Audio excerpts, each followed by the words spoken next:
नमस्कार, बहुत स्वागत है आप सभी का। आप देख रहे हैं न्यूज़ 18 का डिजिटल प्लेटफॉर्म। मैं हूं आपके साथ आकांक्षा पांडे। कैंसर का नाम सुनते ही सब लोग डर जाते हैं कि अब शायद मौत दस्तक देने वाली है।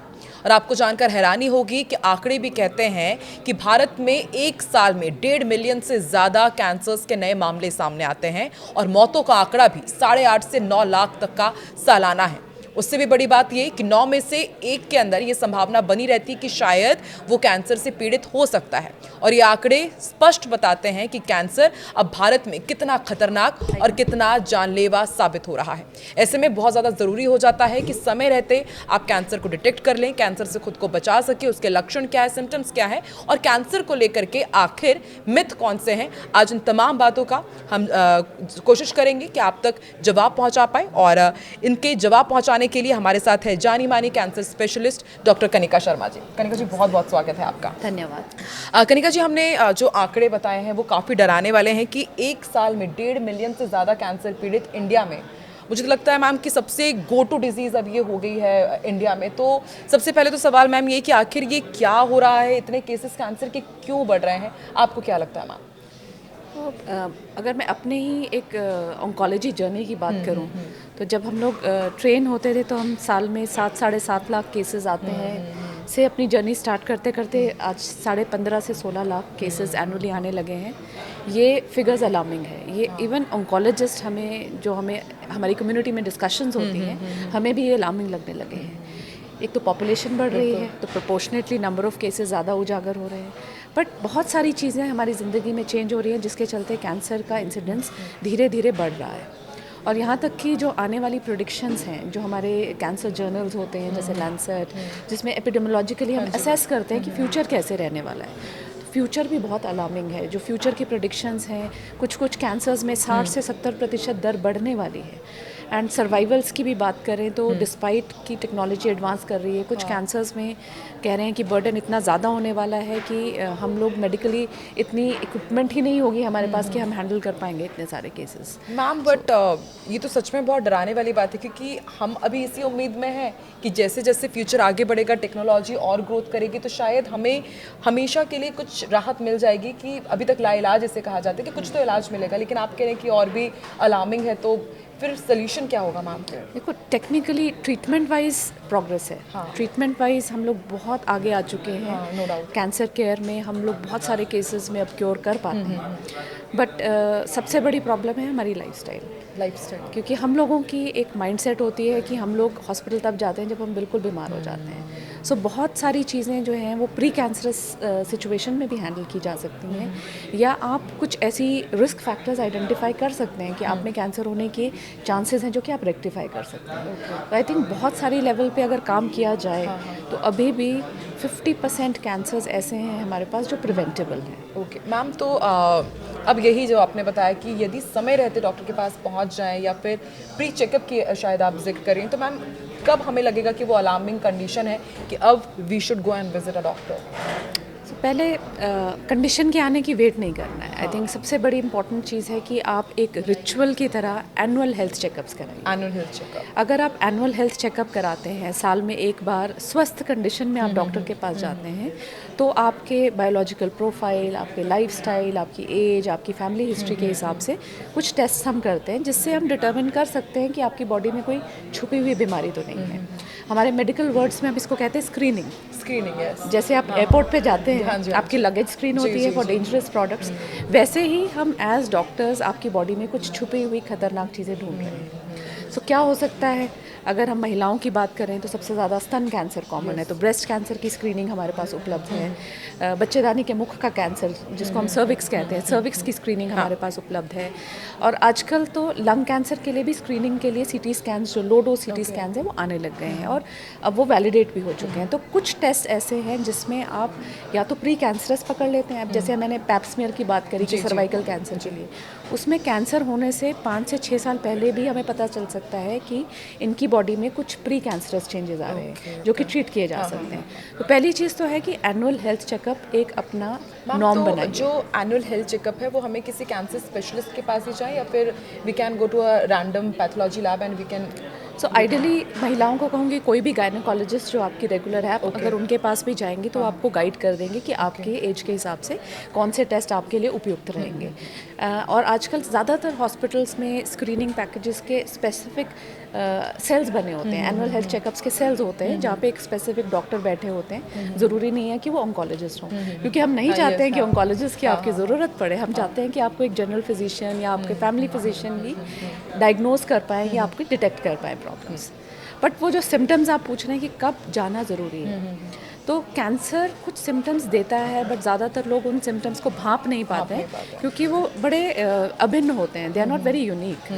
तो कुछ सिम्टम्स जिस पे हम स्ट्रेस करते हैं कि ये आपको माइंड में रखने हैं, वो हैं जैसे आपकी आवाज़ में तब्दीली आ रही है, या आपको कुछ खांसी हो रही है जिसका निदान नहीं हो रहा, डायग्नोसिस नहीं हो रहा, ट्रीटमेंट के बाद भी नहीं जा रही है, वेट लॉस हो रहा है अराउंड 10 kg से अधिक वेट लॉस या 10% से अधिक वेट लॉस इन 6 months, आपके गले में, बगल में, कहीं पे भी कोई गांठ, गिल्टी या सूजन महसूस हो रही है, चाहे उसमें दर्द नहीं भी है, क्योंकि ज़्यादातर लोग ये मानते हैं कि दर्द नहीं है तो कैंसर नहीं है।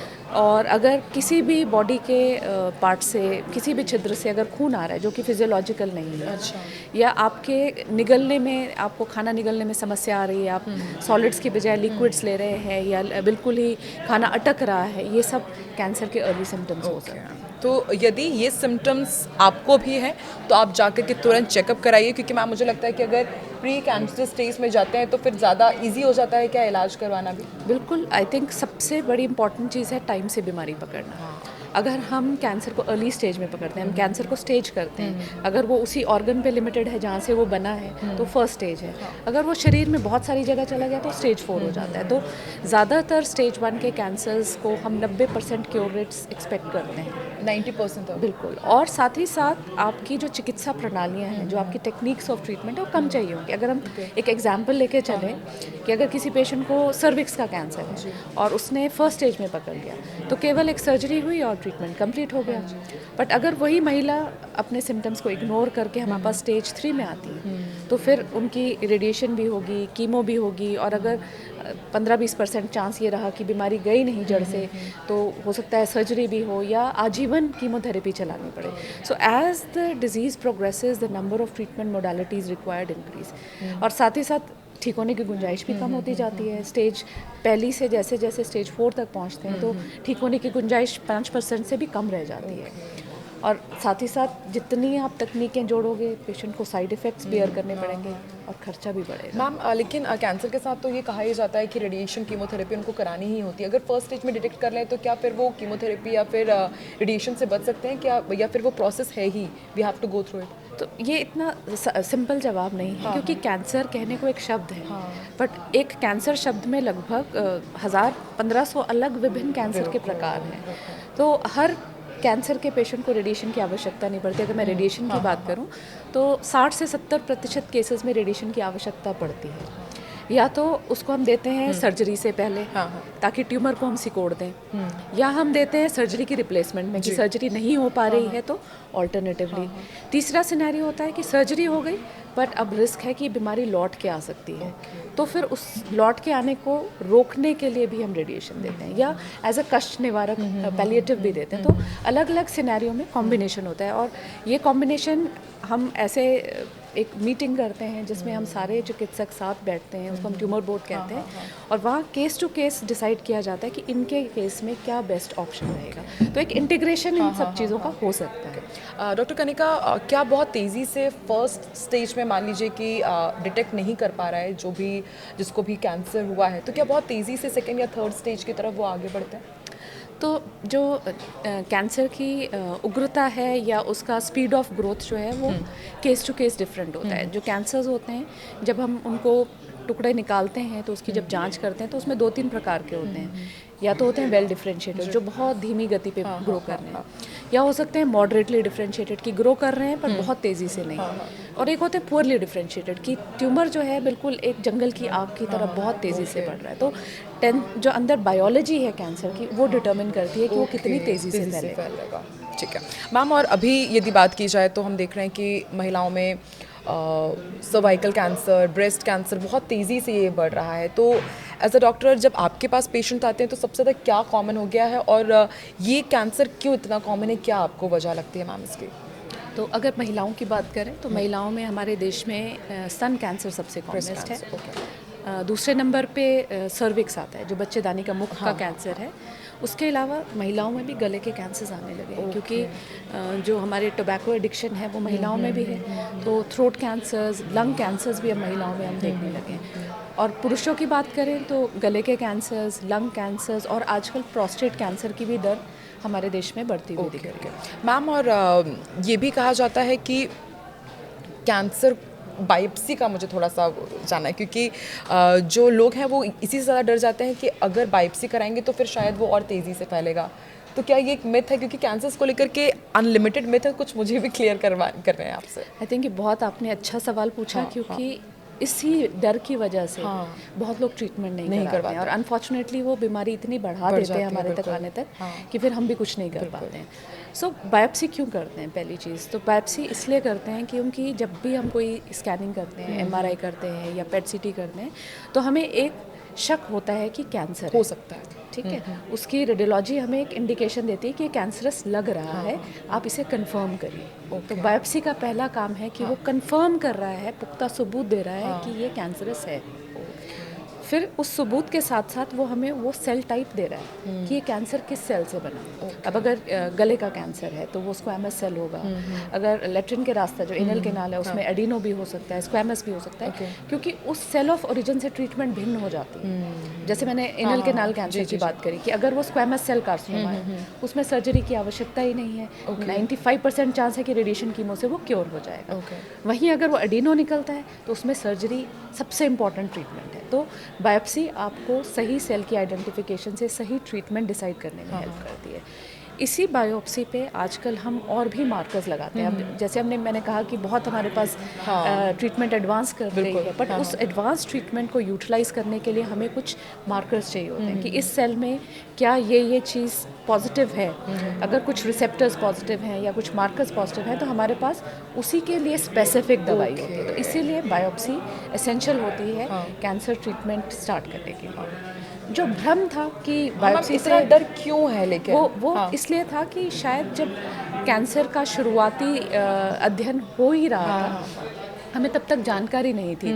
तो बहुत बार ये होता था कि गलत जगह से बायोप्सी ले ली। जैसे ओवरी कैंसर में आजकल हम बायोप्सी नहीं लेते हैं, क्योंकि अगर बायोप्सी लेंगे तो वो छिड़ जाएगा और पेशेंट अपस्टेज हो जाएगा। तो ओवरी में हम कुछ ब्लड मार्कर्स कराते हैं या साइटोलॉजी करा लेते हैं अगर असाइटिक फ्लूइड हो।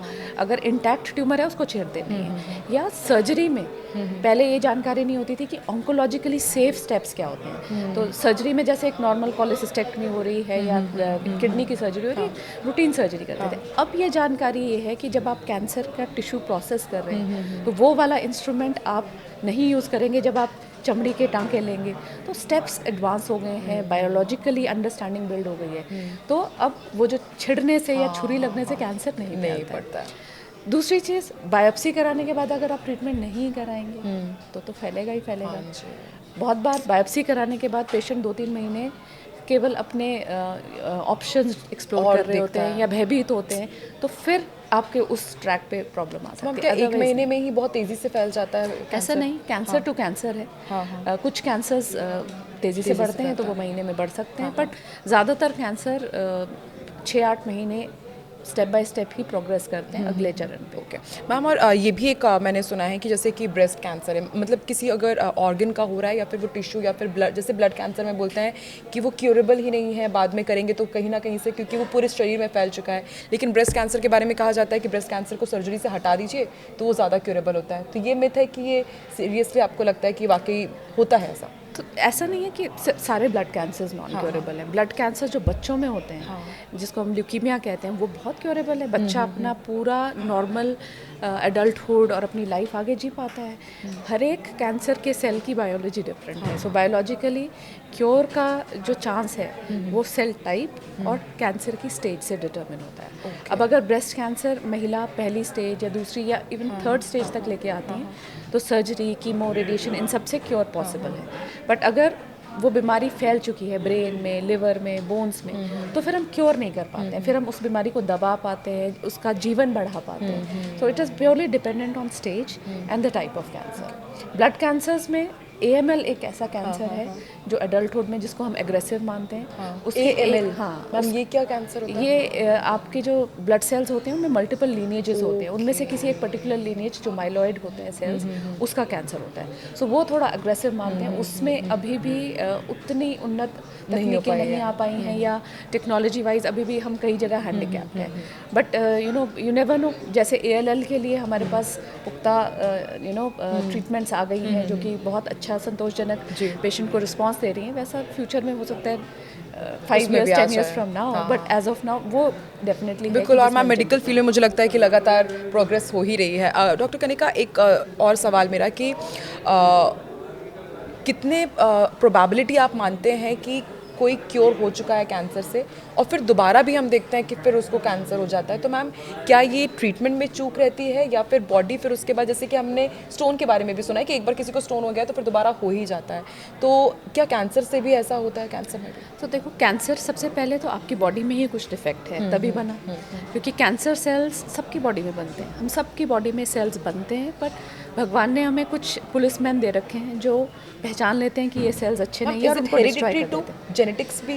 Genetics is responsible for a very small proportion. मैं बताती हूँ आपको, ब्रेस्ट कैंसर पर्टिकुलरली है जिसमें ज़्यादा प्रोपोर्शन है, बट अगर हम पूरे कैंसर स्पेक्ट्रम की बात करें तो केवल 2 से 5% कैंसर्स अनुवांशिक या जेनेटिक होते हैं, बाकी 95% कैंसर्स जो हैं वो अनुवांशिक नहीं है। मैम और ये भी आपने इंटरेस्टिंग बताया कि हमारे सबके अंदर कैंसर सेल्स बनते रहते हैं। देखो, जब बॉडी में चेंजेस आते हैं, सेल्स डिवाइड करते हैं, कैंसर होता कैसे है, एक सेल नॉर्मली 2 में विभाजित होता है, बट अगर सेल के DNA में कुछ डिफेक्ट आ गया है तो उस सेल को समझ नहीं आ रहा कि उसे 2 में डिवाइड होना है, वो अनगिनत डिविजन्स में चलता जा रहा है, चेन रिएक्शन की तरह, जैसे एक न्यूक्लियर रिएक्टर होता है। इसके लिए जो हम लाइफस्टाइल जी रहे हैं या फिर हम कहीं पर कुछ गलतियां कर रहे हैं, क्या ये भी रिस्पॉन्सिबल है या फिर इट इज़ कम्प्लीटली कि अंदर ही सारी चीज़ें? सो ये DNA कैसे डिफेक्टिव हुआ? सो डिफेक्टिव करने के लिए कुछ कारक होते हैं जिसको हम कार्सिनोजन मानते हैं, या तो कुछ केमिकल्स या कुछ प्रोडक्ट्स या आपके लाइफस्टाइल चॉइसेस हैं जो ये चीज़ें कर रही हैं, या फिर जैसे मैंने कहा कि अनुवांशिकता। सो वो reason of DNA damage can be related to the factors which I think will elaborate more, क्योंकि वो इम्पोर्टेंट है सबको जानना कि क्यों होता है कैंसर। सो जब ये सेल्स डिवाइड करते हैं तो इनकी डिवीजन सेल टू सेल अलग होती है। कुछ कैंसर्स तेज़ी से 2 से 6 दिन में डबल हो जाते हैं, कुछ 10-15 दिन लेते हैं डबल होने के लिए। तो पहले तो वो उधर ही गुच्छे बनाते हैं, तो आपको वो ट्यूमर वहीं पे ही एक एहसास देगा या दबाव देगा। जैसे वो गुच्छे बड़े होते जाते हैं, वो ब्लड स्ट्रीम में या लिम्फेटिक्स में शरीर में और जगह भी चले जाते हैं। तो इनिशियल स्टेजेस में जब वो लिमिटेड है, जैसे मैंने कहा कि स्टेज 1 में ट्यूमर उसी ऑर्गन में लिमिटेड है और आपने उसको ट्रीट कर दिया है, तो बीमारी वापस आने के चांसेस 5-10% ही होते हैं। या तो वो नए सेल्स बन रहे हैं उसके कारण से हो सकता है, या कुछ पुराने सेल्स जो कि छुपे हुए हैं। क्योंकि सेल साइकिल में ट्यूमर सेल्स अलग अलग फेजेस में होते हैं, कुछ रेस्टिंग फेज में भी होते हैं, तो वो माइक्रोस्कोपिकली दिखते नहीं हैं, टेस्ट में भी नहीं दिखाई देते, तो वो रेकरेंस आने का चांस रखते हैं। तो इसीलिए हम स्टेज 1 के पेशेंट को भी फॉलोअप करते हैं। फॉलोअप का उद्देश्य यही होता है कि अगर शरीर में कुछ नया बन रहा है तो हमें टेस्ट के द्वारा या हमारे क्लिनिकल एक्यूमेंट से जल्दी पता चल जाएगा, बजाय कि पेशेंट को तब पता चले जब वो ज़्यादा बढ़ के आ चुकी है। डॉक्टर कनिका, क्या आपके सामने भी बहुत बड़ा चैलेंज है, क्योंकि एक मेरे पुराने ऑफिस में एक मैम थी, उनको हुआ माउथ कैंसर हुआ, उनको पहले छाले थे ulcers and then it converted to cancer, उन्होंने उसका ट्रीटमेंट कराया एंड देन उसके बाद दोबारा उनको कैंसर हो गया। तो फिर शी सेड कि नहीं, अब रेडिएशन नहीं कर पाऊँगी, कीमोथेरेपी की हिम्मत नहीं है, then touchwood she died. But it is a challenge for you too कि मतलब दोबारा पेशेंट्स को उतनी ही मजबूती दे पाना, उनको इतना मोटिवेट कर पाना कि नहीं आप आइए हमसे दोबारा ट्रीटमेंट लीजिए। क्या एक रेडिएशन कीमोथेरेपी इतनी टफ क्यों हो जाती है मैम? की देखो, पहली बार क्या, मैं तो कहूँगी हर पेशेंट में ये चैलेंज आता है। जब भी हमारे पास कोई पेशेंट पहली बार आता है, बहुत उम्मीद से आता है और डरा तो होता ही है, क्योंकि कैंसर के डायग्नोसिस से ट्रीटमेंट तक ना पेशेंट के इमोशनल जर्नी बहुत अप्स एंड डाउन्स वाली होती है। पहली चीज़ पहले पेशेंट के मन में आता है, मुझे नहीं हो सकता, क्या मेरी रिपोर्ट गलत है, शायद ये किसी और की रिपोर्ट आ गई है, तो ये डिनाइल फेज़ होता है। डिनाइल के बाद एक एक्सेप्टेंस फेज आता है, फिर वो अपने आप को क्वेश्चन करने लगता है मैंने क्या गलत किया, Exactly. है ना, क्या मैंने किसी को हर्ट किया, वो द इंडियन माइथोलॉजिकल कर्मा को वो exactly. कि क्या मैंने पुराने जन्म में कुछ किया, मैंने इस जन्म में तो किसी का बुरा नहीं किया। तो इस तरह की थॉट्स से जूझता है पेशेंट, और जब हमारे पास आता है वो ऑलरेडी इस स्ट्रगल के अंदर होता है। सो वो उलझन और वो चिंता तो पहली बार भी होती है, और एक बार जब वो विजय पा लेता है बीमारी से, और सेकंड टाइम जब वो हिट करती है, तो डेफिनेटली बहुत ज़्यादा साइकोलॉजिकल सपोर्ट की ज़रूरत पड़ती है। तो इसीलिए हम लोग आजकल ऑन्कोलॉजी में कहते हैं कि केवल एक डॉक्टर ट्रीटमेंट का हिस्सेदार नहीं है। आजकल ऑन्कोलॉजी में टीम्स होती हैं, और हमारी टीम का एक बहुत इंपॉर्टेंट सदस्य होता है हमारा क्लिनिकल साइकोलॉजिस्ट। जो हमारे क्लिनिकल साइकोलॉजिस्ट होते हैं, उनका काम होता है कि पेशेंट और परिवार से बात करें, उनके मन के अंदर चलती वेदना को समझें, उनको थोड़ी सकारात्मक सोच की तरफ पुश कर पाएँ कि वो पॉजिटिविटी के साथ ट्रीटमेंट के साथ बढ़ें अपने आगे। एंड साइमल्टेनियसली कई बार पेशेंट अगर ठीक नहीं होने वाला है, तो एक फैमिली को या पेशेंट को प्रिपेयर करना फॉर द अल्टीमेट, जो ग्रीविंग फैमिली है, फॉर लॉस भी प्रिपेयर करना साइकोलॉजिस्ट की एक ड्यूटी हो जाती है। हाँ, तो ये डेफिनेटली मतलब एक हिस्सा होता है। बट देखिए, ये सिनेरियो रूटीन नहीं होता। बहुत बार पेशेंट ठीक होते हैं, वो बहुत रिवॉर्डिंग होता है जब पेशेंट अपनी रिपोर्ट लेके आते हैं। मैं तो हमेशा कहती हूँ, मुझे ऐसा लगता है मेरी मार्कशीट रिलीज़ होती है रोज़, है ना, वो रिपोर्ट देख के हर बार आप अपने आप को स्कोर कर रहे होते हो। एंड देखो, डिस्पाइट कि आप 100% हर पेशेंट को देते हो, 100% रिजल्ट सब में नहीं आ सकता, क्योंकि वो आपके हाथ में नहीं है। क्योंकि बायोलॉजिकली हर कैंसर डिफरेंट है, पेशेंट की बॉडी ट्रीटमेंट कैसे प्रोसेस कर रही है, वो कितने एक्सपेक्टेशंस के साथ आते होंगे तब। तो ये जो रिकरेंस वाली सेटिंग है, डेफिनेटली चैलेंज होता है। और आजकल के टाइम में हम कहते हैं शेयर डिसीजन मेकिंग। हम पेशेंट को भागीदार बनाते हैं उस डिसीजन का, और उसको ऑप्शंस देते हैं कि हमारे पास ये 4-5 ऑप्शन है, अब मिलकर डिस्कस करते हैं कि किससे आपको क्या साइड इफेक्ट हो सकता है और कितना आपका जीवन सुधर सकता है। सो विद दिस जो बेस्ट ऑप्शंस होती हैं, बेस्ट मेडिसिन या बेस्ट वे फॉरवर्ड निकाला जाता है। और कई बार मिडिल पाथ भी निकालते हैं। कई बार बुजुर्ग पेशेंट है, 80 साल से अधिक उम्र है, ट्रीटमेंट आपके पास है अच्छी, पर आपको लगता है उनका शरीर उस ट्रीटमेंट को नहीं ले पाएगा, तो फिर पर्सनलाइज्ड मेडिसिन करते हैं। उसमें आपको अडेप्ट करना पड़ता है अपना ट्रीटमेंट प्लान पेशेंट की बायोलॉजी के साथ। मैम, अब थोड़ा सा महिलाओं पुरुषों में भी थोड़ी सी बात कर लेते हैं, क्योंकि अब देखा जा रहा है कि महिलाओं में भी कैंसर्स के मामले बहुत ज़्यादा तेज़ी से बढ़ रहे हैं। पहले तो मैम ये बताइए कि महिलाओं में ज़्यादा या पुरुषों में ज़्यादा, कुछ ऐसा डिफरेंशिएट है या इक्वली ही है? देखो, प्रोपोर्शन वाइज देखें तो अभी भी पुरुषों में ज़्यादा है इन जनरल। ऑल्दो महिलाओं में जो है वो ब्रेस्ट कैंसर और सर्वाइकल कैंसर का प्रोपोर्शन काफ़ी है। अगर मैं कहूँ कि अगर 10 लाख केसेस हैं तो उनमें से 2.5 लाख ब्रेस्ट कैंसर होंगे, मतलब और almost 90,000 to 140 cervical cancer. Okay ma'am, जो अभी HPV को लेकर के काफ़ी मतलब जागरूकता कार्यक्रम हम देख रहे हैं राजस्थान में, फ्री में बच्चियों को लगाए जा रहे हैं मुझे, तो थोड़ा HPV के बारे में बताइए। क्या it is an alarming condition कि मतलब अब हमें वाकई सर्वाइकल कैंसर के प्रति और जागरूक होना पड़ेगा, और इस प्रोग्राम को आप किस तरीके से देख रहे हैं HPV को? सो कैंसर का सबसे बड़ा मुख्य कारण जो हम मानते हैं 30% केसेस में है तंबाकू सेवन। कोई भी टोबैको, चाहे वो स्मोक्ड टोबैको हो या आप गुटखा, पान, सुपारी, चूट टोबैको, वो कैंसर करने की क्षमता रखता है। तो 30% तो टोबैको से रिलेटेड हो गए। 30% कैंसर्स हमारे खान पान की अनियमितता से हैं। जैसे आप बहुत ज़्यादा कार्बोहाइड्रेट्स प्रोसेस्ड वाले ले रहे हैं, मैदा, तली हुई चीज़ें, और आपके खाने में फाइबर की कमी है, आप रंगीन फल और सब्ज़ी नहीं खाते हैं, जो कि मैंने कहा था ना, बॉडी में पुलिसमैन है। वो policeman antioxidants in fruits and vegetable से ही आपको डिराइव होते हैं। एंटीऑक्सीडेंट्स आपकी डाइट में होंगे तो वो आपकी बॉडी को प्रोटेक्ट करते हैं। फिर एक बड़ा सेगमेंट है आपका लाइफस्टाइल, सेडेंट्री लाइफस्टाइल। अगर आप मोटापे से ग्रस्त हैं, खासकर जो पेट के आसपास का मोटापा होता है, उससे लगभग 14 तरह के कैंसर्स अधिक होते हैं बजाय ओबेसिटी के कारण से, क्योंकि ये मेटाबॉलिक कैंसर्स होते हैं, ये हार्मोन से रिलेटेड कैंसर्स होते हैं। फिर आता है आपका इंडस्ट्रियल एक्सपोजर। अगर आप किसी ऐसे कार्य में हैं जहाँ पे केमिकल्स से संपर्क आपका ज़्यादा है, या आप इनहेल कर रहे हैं, या आपके शरीर में वो स्किन के द्वारा अंदर से रसायन आपके शरीर में रच रहा है, तो ये भी कैंसर कारण होता है। पोल्यूशन एक बड़ा कारण है। पोल्यूशन को लेके लंग कैंसर्स की बहुत स्टडीज़ हैं कि लंग कैंसर ज़्यादा होता है पोल्यूशन वाले एरियाज में। जो दिल्ली की हवा बोलते हैं जितनी ज़्यादा है, तो क्या इज इट ऑल्सो रिस्पॉन्सिबल? इस कारक तो है, स्टडीज़ हैं।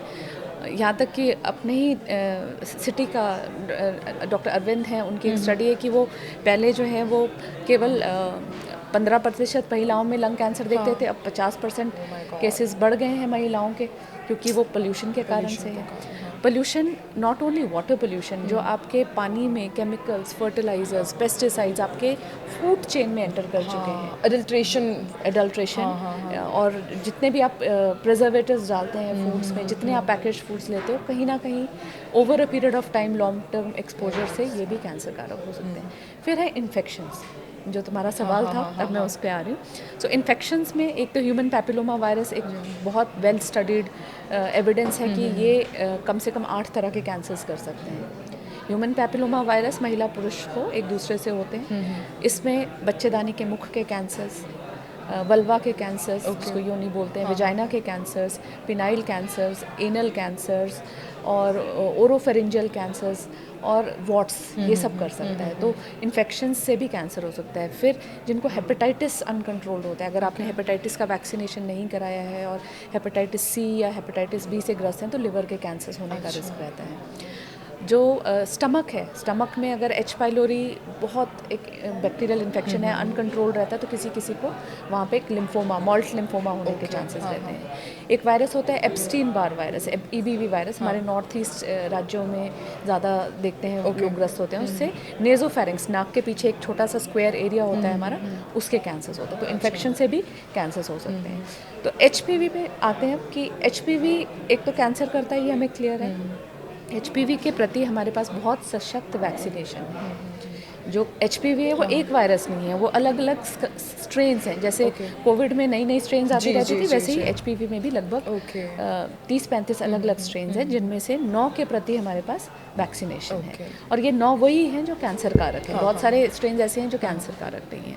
सो उसमें अगर हम 15 वर्ष से पहले 2 डोजेस बच्चों को लगवा देते हैं, तो उसमें हमारा प्रोटेक्शन रेट 95%, क्योंकि बचपन में लग जाती है तो इम्यूनोजेनिटी भी बेटर होती है। मैम 15 इयर्स के ऊपर यदि लगाना चाहें तो क्या फिर भी वो डोजेस 3 लगानी पड़ती है।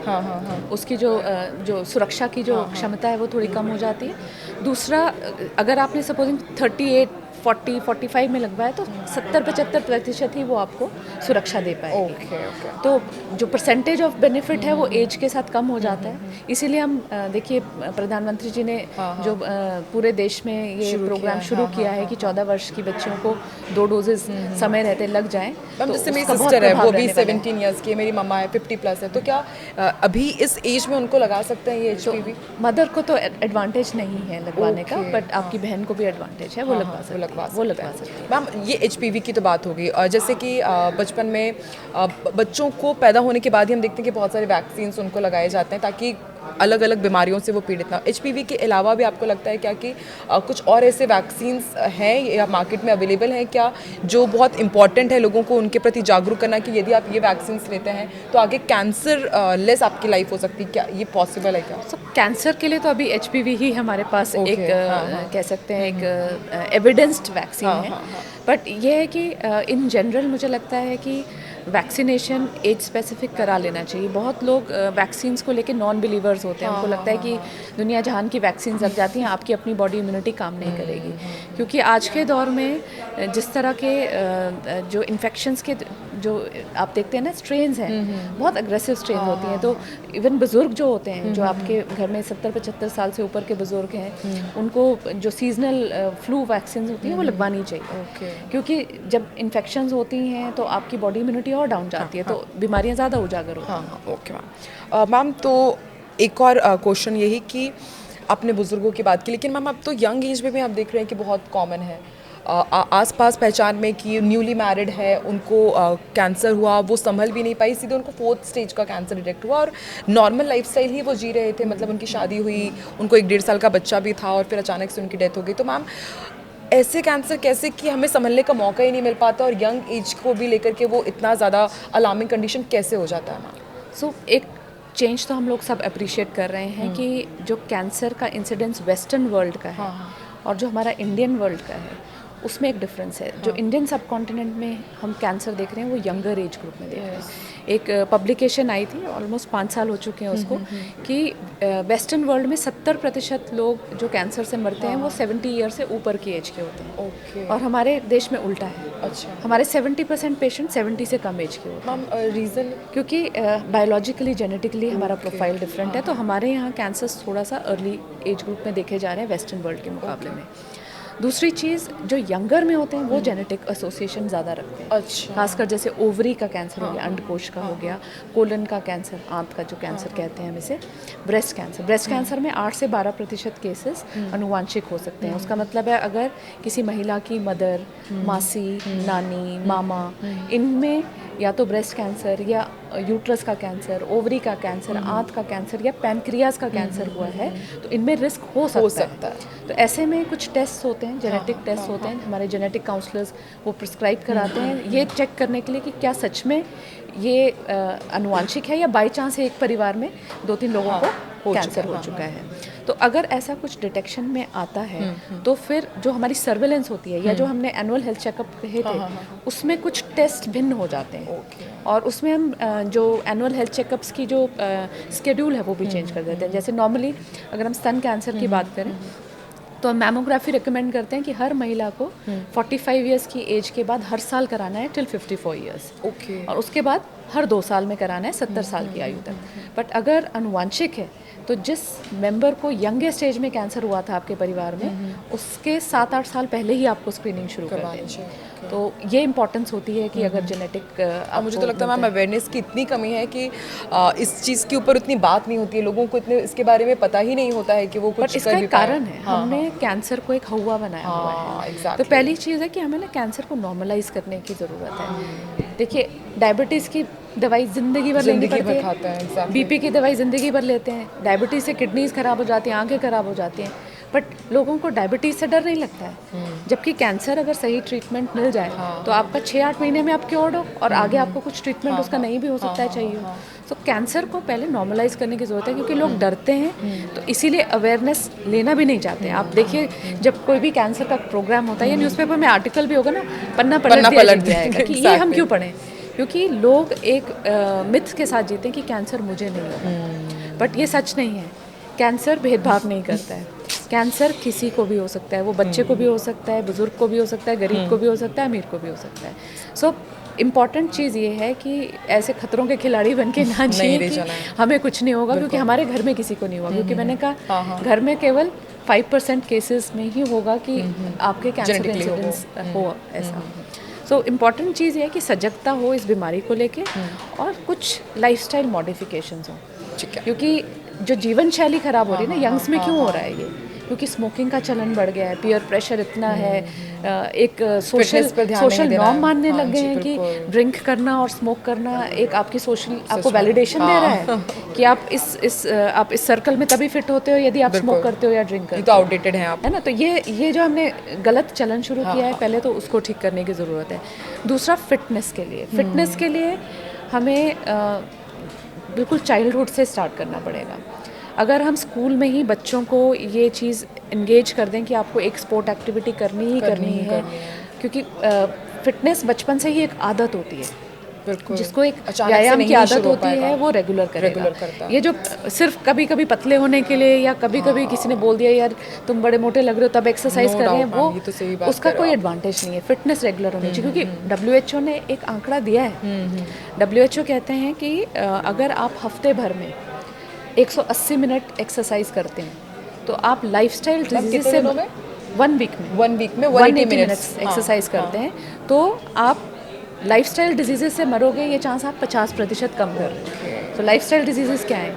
Thyroid, diabetes, hypertension, cancer. तो अगर आप इन चीज़ों से 50% अपनी बचाव कर पा रहे हो एक्सरसाइज से, तो क्यों नहीं करना है? और 180 कोई डिफिकल्ट टास्क नहीं है, आधा घंटा रोज़ कर लीजिए या हफ्ते में 3 दिन 1 घंटा कर लीजिए। फिर कहते हैं कि हमसे नहीं हो सकता है, स्पेशली महिलाओं को कहो, मैं तो सारे घर का काम करती हूँ, मैं तो इतनी ऑलरेडी इतनी मैम एक्टिव हूँ। ये है कि आप घर का काम कर लो तो फिर आपको एक्सरसाइज उसको एक्सरसाइज नहीं कहते। आपने सुना होगा डॉक्टर तसल्ली सरीन देने के है, लिए। ILBS से डॉक्टर सरीन है, काफ़ी चर्चा में रहते हैं, बहुत अच्छा वो लिवर हेल्थ के बारे में बताते हैं। तो सर की एक लाइन बड़ी वायरल हुई थी कि एक्सरसाइज तब शुरू होती है जब आपको पसीने आने लगे। just stretching and all this will not give you that much advantage। जो आपके एडवांटेज है कि कम से कम आपको पसीना तो आए, आपकी दिल की धड़कन तो बढ़े। महिलाएं ज़्यादा लापरवाही करती हैं कि अपने हेल्थ को लेकर के? महिलाएं ना अपने को एक तो पीछे रखती हैं, उनको अपना स्वास्थ्य सर्वोपरि है ही नहीं। सबकी उनको चिंता लगता है है कि पहले बच्चों के एग्ज़ाम है, किसी की ये है, किसी की वो है, वो अपने प्रॉब्लम्स को छुपाते भी हैं इसीलिए कि अभी मैं थोड़े दिन बाद हॉस्पिटल चली जाऊंगी, अभी मेरे ये काम अभी पेंडिंग है। सो महिलाओं को तो माइंडसेट की चेंज करने की ज़रूरत है कि अगर आप स्वस्थ रहेंगी तभी आप ये सब कर पाएंगी। सो आई थिंक उसमें तो हेल्थ में there is no space for sacrifice। There you have to be very very selfish and self care is not selfishness। That ये is बहुत one line I important always say। है। देखिए self care selfishness नहीं है, बिल्कुल भी बहुत important है कि आप अपना सेल्फ केयर करें और एक वीक में 180 मिनट्स एक्सरसाइज कीजिए, अपनी लाइफस्टाइल को अच्छा कीजिए और मैम फिटनेस वेरी इंपॉर्टेंट जिस पर ध्यान दिया जाए।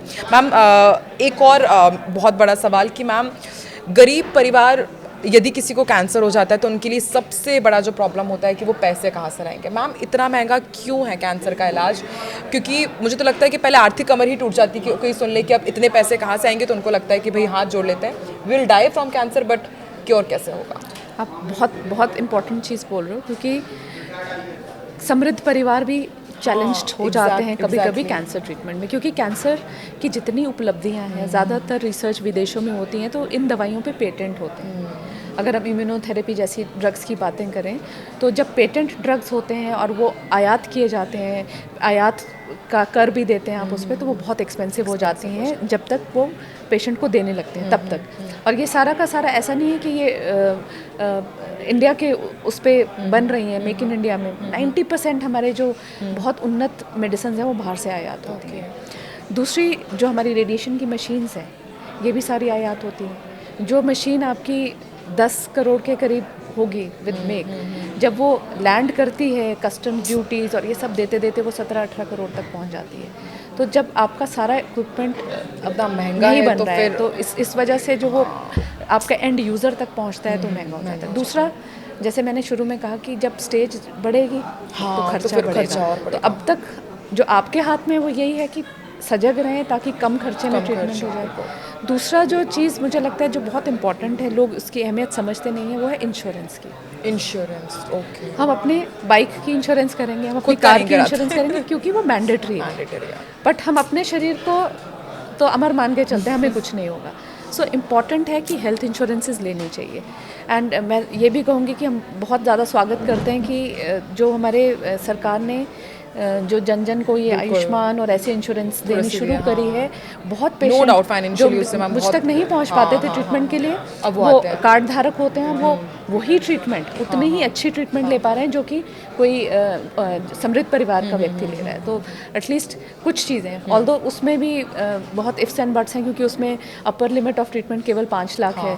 तो जो इम्यूनोथेरेपी जैसी दवाइयाँ हैं वो उसमें उपलब्ध नहीं हो पाती हैं, बट एक बेसिक ट्रीटमेंट अगर अर्ली स्टेज डिजीज़ के ट्रीटमेंट को कवर करने लायक इंश्योरेंसेस से भी आ जाती है। हम लोग बहुत ज़्यादा पेशेंट्स को गाइड करते हैं, हॉस्पिटल्स में सोशल वर्कर्स होते हैं जो कि क्राउड फंडिंग और PM फंड, CM फंड, बहुत सारी जगहें होती हैं जो लोगों को कई बार जानकारी भी नहीं होती है कि कहाँ से वो आर्थिक सहायता के लिए। और इसमें मुझे तो लगता है कि बहुत इंपॉर्टेंट है कि आप जैसे डॉक्टर्स का भी काम बहुत ज़्यादा इंपॉर्टेंट हो जाता है कि आप लोग अवेयर करें, वरना हम देखते हैं कि इन दिनों तो किस तरह के केसेस आते हैं इन न्यूज़ हम जानते हैं। मैम अब आखिरी पड़ाव की तरफ आगे बढ़ते हैं। एज अ ऑन्कोलॉजिस्ट आप क्या मैसेज आप देना चाहेंगे कि हम कैसे कैंसर से बचें, या फिर कैंसर हो जाता है तो कब डॉक्टर के पास पहुँचे? एक स्ट्रॉन्ग मैसेज मैम, ताकि फिर हम कह सकें कि अब डरना नहीं है कैंसर से, इलाज उसका पॉसिबल है। तो आई थिंक हमारी पूरी जो वार्तालाप रही उसका एक निचोड़ अगर मैं दूँ संक्षेप में, तो वो यही है। पहली चीज़ तो जीवन शैली सुधारें। 50% आप ही के हाथ में है कि आपको बीमारियां हो ही नहीं, और उसके लिए अच्छा खान पान में रंगीन फल और सब्जियां, फाइबर, कम प्रोसेस्ड फूड और प्रोटीन जो है बहुत अंडररेटेड फूड रहा है हमारी कंट्री में। प्रोटीन ज़रूर लें, वो एक बॉडी बिल्डिंग फूड है। अपना खान पान अच्छा रखेंगे, बीड़ी सिगरेट शराब का सेवन नहीं करेंगे, समय रहते वैक्सीनेशंस जिन बीमारियों के प्रति उपलब्ध हैं वो लगवाएंगे, और सालाना हेल्थ चेकअप्स अगर आप कराएंगे तो 50 to 60% चांसेस हैं कि जो प्रिवेंटेबल कैंसर्स हैं आप उनकी चपेट में नहीं आएंगे। बाकी के 40% कैंसर जिनके लिए हमारे पास कोई ऐसा कारक नहीं है या कोई प्रिवेंटिव चीज़ नहीं है, उसके लिए ये कि सजग रहें कि शरीर में कुछ हो रहा है, क्योंकि आपका शरीर आपको संकेत देता है। Your body always gives you science but you ignore them. तो उन संकेतों को दबाएं नहीं, उनको जाके निदान करें ताकि टाइम रहते ट्रीटमेंट हो जाए, क्योंकि कैंसर इनक्योरेबल नहीं है।